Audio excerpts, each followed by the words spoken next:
Muito bem, mais uma questão sobre pontuação, como eu digo sempre, esse que é um dos assuntos principais, não é só para você fazer prova, mas para você fazer o uso no seu dia a dia.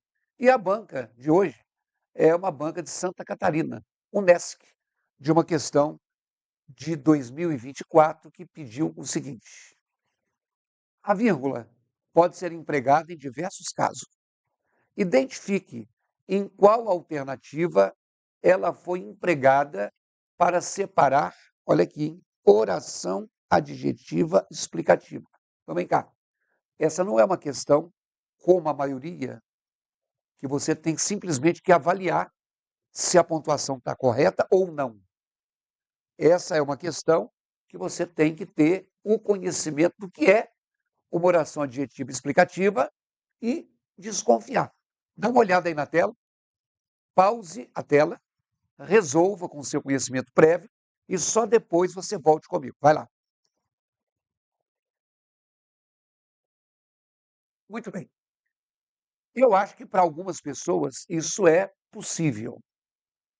Então, só anotando uma coisinha aqui, vamos lá.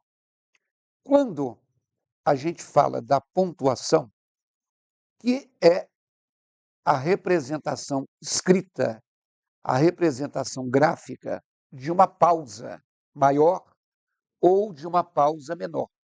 Eu só não quero que você fique na ideia de pontuação, como eu digo sempre aqui, é uma questão de respirar. Vamos notar uma coisa aí. A pontuação, na verdade, está aqui, ela é um elemento linguístico que eu estou definindo aqui como um mecanismo de coesão textual. Todo texto ele tem um sentido, uma lógica, que a gente chama de coerência, e todo texto tem algo que a gente chama de coesão. A coesão são os diversos aspectos gramaticais que compõem um texto. Então, em linhas gerais, anote aí, o que é a coesão? É a estrutura. Então, quando eu construo uma oração, eu tenho uma estrutura frasal e essa estrutura frasal da pontuação, ela vai ser, vocês que me seguem já sabem, relacionada à chamada ordem direta da oração. Eu tenho maneiras de dizer a mesma coisa e, muitas vezes, a ordem dos fatores não altera o produto. Tanto faz eu dizer que chegou o verão ou dizer que o verão chegou. Tanto faz eu falar assim, ele entregou ao funcionário a recompensa ou ele entregou a recompensa ao funcionário. Mudança de ordem é um dos aspectos da coesão textual. E a ordem direta frasal, vamos anotar, ela normalmente tem como tópico, ou seja, como elemento da cabeça da oração, o sujeito, que vai, por sua vez, determinar a concordância do verbo. Todo elemento para ser chamado de oração tem que ter verbo. Tudo bem? Não é uma oração, é só uma frase. É um cumprimento, você entendeu, mas não tem verbo. Como está passando? Aí é oração, porque eu tenho a expressão verbal, está passando. Ok? Então, eu tenho um sujeito, eu tenho um verbo, e alguns verbos, anote aí, precisam de uma complementação. Então, se eu tiver que usar um outro termo qualquer, esses outros termos, não interessa se chama objeto direto, objeto indireto, não interessa o nome, mas os outros termos são considerados aqueles que devem vir, teoricamente, depois do verbo. Ok? Essa é a ordem direta. Dá uma olhadinha comigo aí na letra D de dado. O sujeito da letra D de dado é as crianças. Essas crianças saíram. Esse é o verbo. E aqui, para o passeio, está especificando o local para onde elas saíram. Isso aqui que indica lugar é chamado de adjunto adverbial. Sujeito, verbo e outros termos. Mas você está vendo que logo pela manhã é uma expressão que apareceu antes do sujeito. Então, note aí comigo.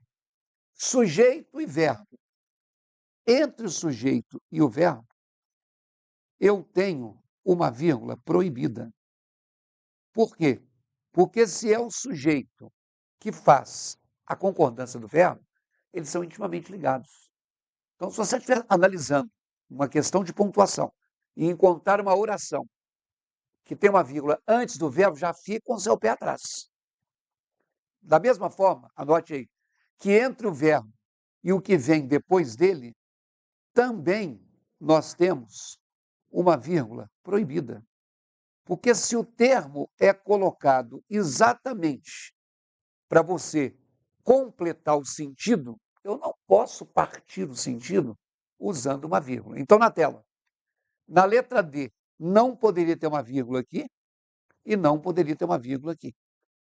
Só que tem uma outra vírgula aqui. Pessoal, a resposta é a letra D? Não.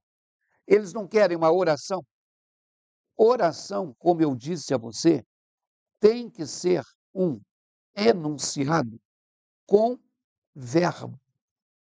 Logo pela manhã não é uma expressão que tenha verbo. Então, isso não é uma oração. Então, a vírgula aí está correta? Está. Mas não é porque está separando por oração adjetiva explicativa.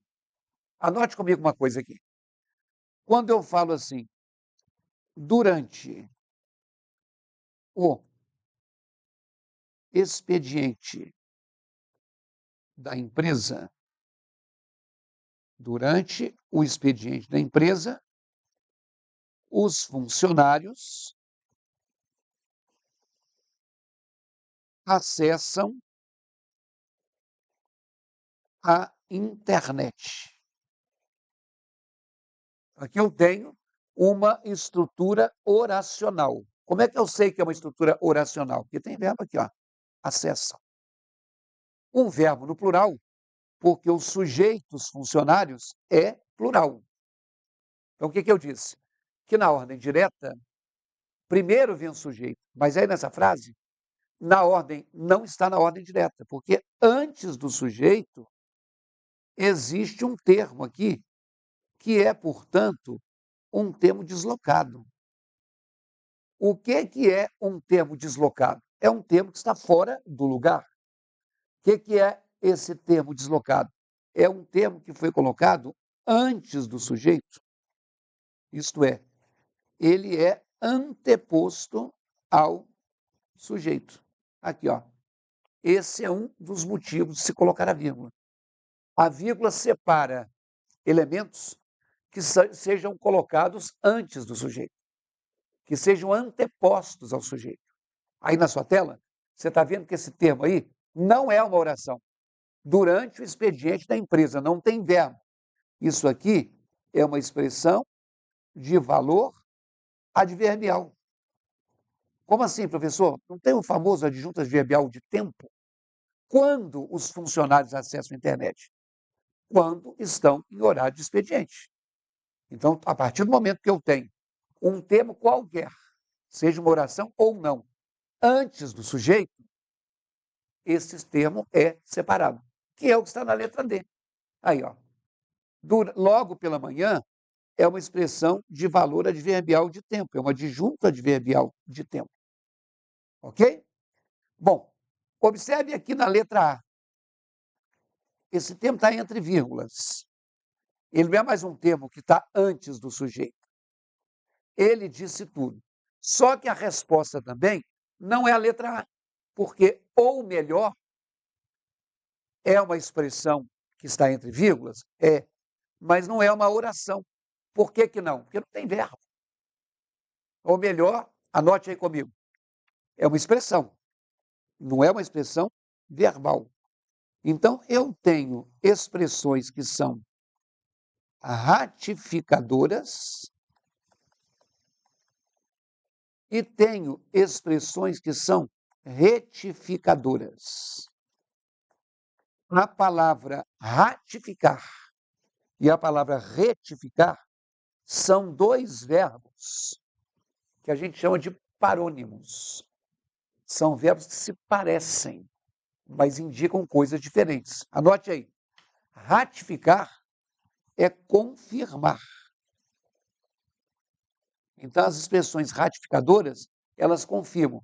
E retificar é corrigir. Tanto é que se você manda o seu carro para uma retífica de automóveis, você está mandando o seu carro para uma oficina. Para quê? Para consertar alguma coisa. Então, anote aí comigo. Quando eu tenho uma oração que diga, né, hoje é dia 2 de janeiro, isto é,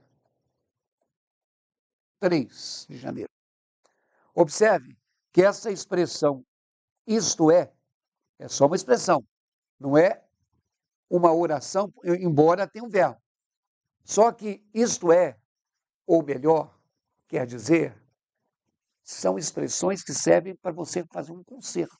Eu falei que era dia 2. Opa, são 3. Dia 2 de janeiro, isto é, 3. Eu falei e eu me corrigi. Então, anote aí. Isso aqui é, mesmo tendo verbo, uma expressão retificadora. Ela está consertando aquilo que eu falei. Por exemplo, o PIB,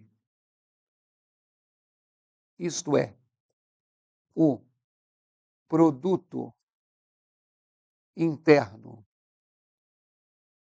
bruto, cresceu. Então, observem que, de novo, nessa oração que aí está, eu coloquei o isto é. Só que eu não sei para consertar.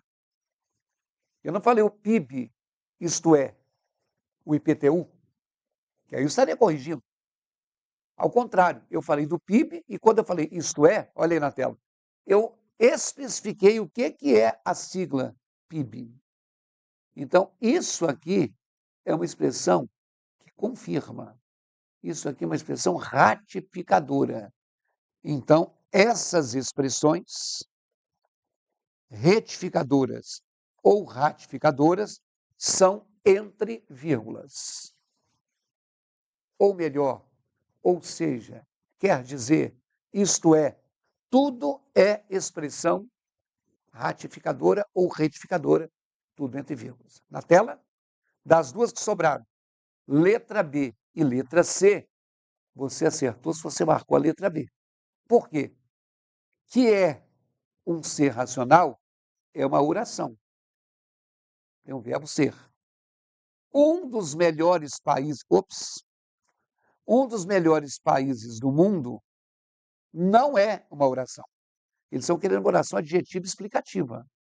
Tudo bem, quando eu falo o Brasil, um dos melhores países do mundo, eu, com essa expressão, estou explicando alguma coisa sobre o Brasil. Anote aí comigo. Quando a gente tem termos explicativos, a palavra explicativa é uma palavra genérica. Eles podem ser o que a gramática chama de um aposto, ou eles podem ser o que a gramática chama de uma oração adjetiva explicativa. Isso quer dizer o quê? Que tanto o aposto quanto a oração adjetiva explicativa são dois termos que servem para explicar o antecedente, para falar alguma coisa sobre algo que já foi colocado antes. Vejam aí comigo. Quando eu falo assim, o homem grande, segurança da loja é muito truculento. Quer dizer, o cara, além de grande, é malvadão. Né? Ele faz alguma coisa com truculência, isto é, com violência. Observe que que a expressão segurança da loja especifica quem é esse homem grande. Como isso não tem verbo, isso se chama aposto. Então, o termo chamado aposto é aquele termo que se coloca após um outro, posto após, para explicar esse outro. Mas ele não pode ter verbo. Porque se ele tiver verbo, ele deixa de ser um aposto, olha aí na tela, para passar a ser uma oração adjetiva explicativa. Então, por exemplo, o Brasil, que fica na América do Sul, é o mais extenso